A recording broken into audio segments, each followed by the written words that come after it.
राधा वल्लभ श्री हरिवंश। महाराज जी, आपके चरणों में कोटि कोटि प्रणाम। महाराज जी, जब भी मैं पढ़ने की कोशिश करता हूँ तो मेरा मन एकाग्रचित नहीं हो पाता। मन में कुछ और चलता रहता है, पढ़ाई में मन ही नहीं लगता। मेहनत करने के बाद भी सफलता नहीं मिल रही। महाराज जी, कृपा मार्गदर्शन करें। उद्देश्य ठीक हो जाएगा तो मन लग जाएगा।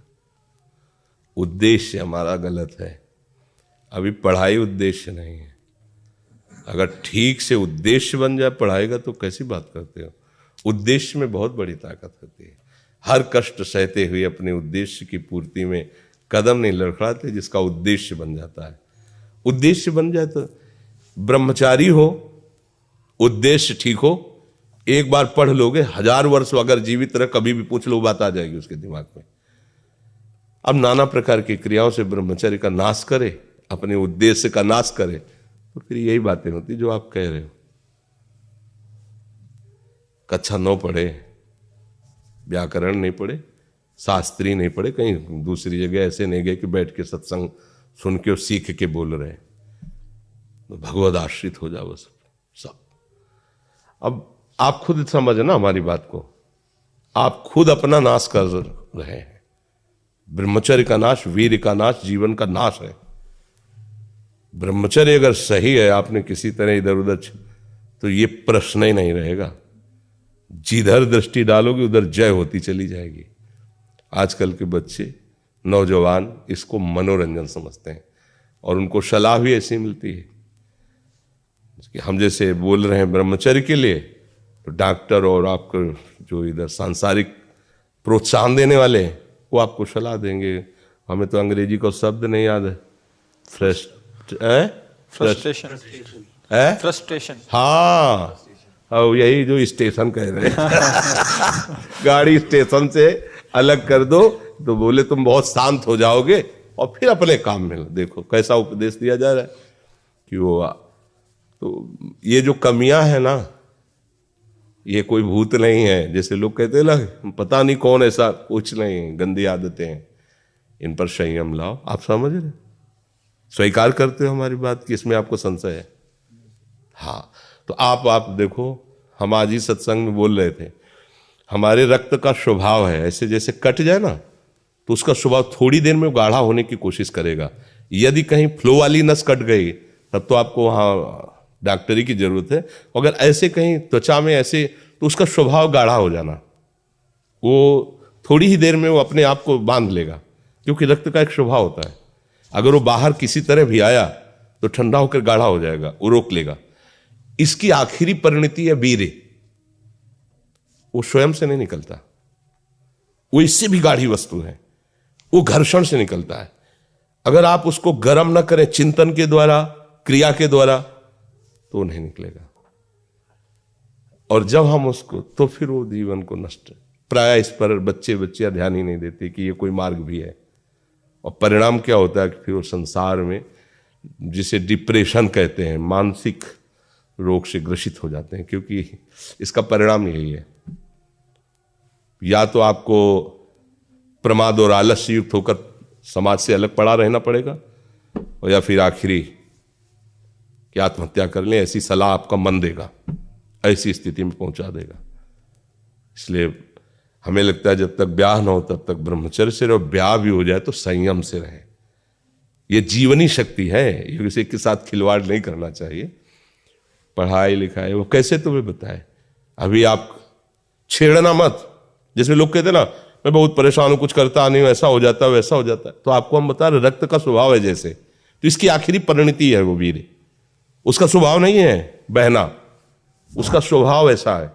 उसको जब तक ताप नहीं लगेगा तब तक वो बाहर नहीं हो सकता।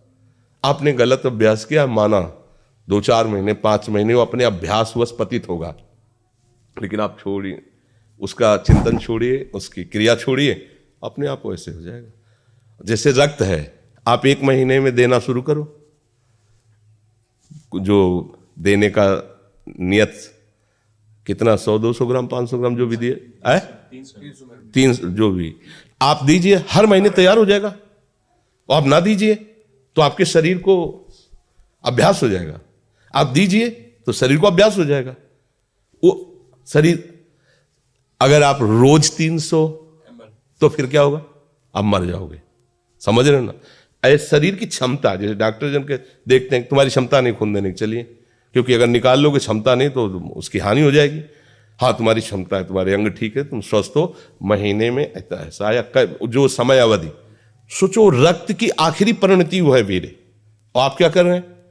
रोज कई कई बार। आपका परिणाम क्या होगा? अगर रोज वो खून निकाला जाए तो आदमी की हालत क्या हो जाएगी? खून की आखिरी परिणति है। अन्न रस जो हमने पाया उसकी परिणति धीरे धीरे परिवर्तित होते हुए मांस, मज्जा, रक्त, इनके वो आखिरी सप्तम धातु है वीर्य, और उसके साथ ऐसा खिलवाड़, कैसा जीवन होगा आपका? तो इस पर कोई विचार ही नहीं करता, समझता है ये तो केवल बाबा जियों का विषय। नहीं, आप मनुष्य शरीरधारी हो, आपको भी संयम से चलना है, और जब तक ज्ञान हो तब तक तो संयम से ही चलना चाहिए। बच्चे बच्चियों को तो गृहस्थी में अच्छे गृहस्थ बनेंगे जाकर, फिर उनकी हानि नहीं हो पाएगी उतनी। अब पहले से ही तो फिर अब वो पढ़ाई में मन कैसे लगे जब आपके पास पढ़ाई वाली सामग्री ही नहीं रह गई है? पहले क्या होता था, जैसे गुरुकुलों में स्मृति आपकी कमजोर हो रही है तो मेधा शक्ति बलवान करने के लिए ब्राह्मी उसको पिलाई जाती थी। ब्राह्मी है ये चीजें, क्यों? क्योंकि उनमें इतनी शीतलता, उनमें पौष्टिकता है कि वो वीर का वर्धन करके वीर को रोकेंगी। खास बात उसमें होती थी। अब हम इस बात को ना समझ करके फ्रेंड बनाते हैं और वो विनाश का खेल खेलते हैं जो हमारी सारी सांसारिक और पारमार्थिक दोनों उन्नति का नाश कर देता है। अब उस प्रश्न का क्या उत्तर? अब उसके लिए क्या सलाह? आप सही ढंग से रहो, अच्छा खाओ पियो, थोड़ा व्यायाम करो, सबके प्रति पवित्र भाव, अभी आप आनंद में आने लगोगे। और जैसी आदतें आजकल हो रही, आनंद वाली तो है नहीं, ये तो पतन वाली ही है। चार दोस्त मिलते हैं, मदिरा पान करते हैं, गांजा और तो और क्या ड्रग्स फ्रग्स। आप बताओ क्या होगा?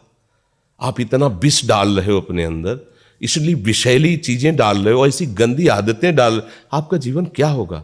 कैसा खिलवाड़ किया जा रहा है मनुष्य शरीर से, जबकि ये देव दुर्लभ देही है भगवत प्राप्ति, इसके साथ कैसा? तो बच्चों को ना तो सत्संग मिल रहा है, ना शास्त्र स्वाध्याय मिल रहा है, ऐसा ही संग मिल रहा है जो पतन का कारण क्या हो रहा है। अच्छा, बहुत पढ़े लिखे हो और शराब पी के नाली के कीड़े की तरह पड़े हो, माता पिता का अपमान कर रहे हो, मनमानी बेविचार कर रहे हो, पढ़ाई लिखाई क्या हुआ? पढ़ा लिखा से भाई विद्या तो वही जो विनय, पवित्रता, शालीनता, सभ्यता, नम्रता, ये तो सद्गुण विद्या में आज की रह नहीं रहे। पढ़े लिखे माता पिता को ऐसे डांट देते जैसे कोई नौकर से बात करता है, हम स्वतंत्र हैं। अरे विषयों के गुलाम तू कब स्वतंत्र हो गया? स्वतंत्र तो परमहंस जन होते हैं जिन्होंने इंद्रियों को अब जीत लिया और भगवद आनंद में मस्त हो, वो स्वतंत्र हैं। इंद्रियों के गुलाम तुम स्वतंत्र हो? जो विषय जब चाहता है तुम्हें गिरा, तुम स्वतंत्र हो?